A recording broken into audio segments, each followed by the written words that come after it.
Let's bring in legal analyst Lisa Green now. Lisa, good morning to you.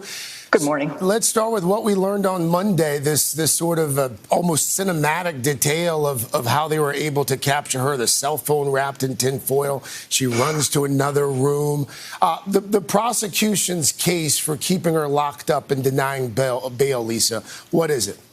Well, Craig, if you were going to produce a YouTube video, an instructional video on how to look like someone who you can't count on to appear in court for a hearing, it would be based on the facts we read about in the prosecution's case. It's a strong case based on her behavior prior to arrest and the ability she has to flee. Now, she might argue, her lawyers might argue, we'll take the passports away, we'll make it hard for her to get a flight, but someone of this much immense wealth who's already indicated she's not happy about being taken into custody, joining the process, being available for the process, raises a lot of questions for the judge to consider about how to keep her from fleeing before her court date. Prosecutors have also said that they plan to call a witness, at least one witness as well.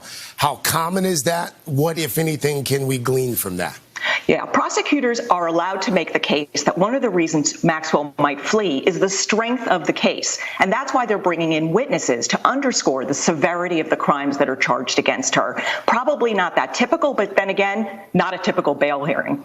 This idea that Steph alluded to, that the defense might try and use the coronavirus pandemic as a reason that bail should be granted. There have been reportedly dozens of cases at this particular facility where she's being held.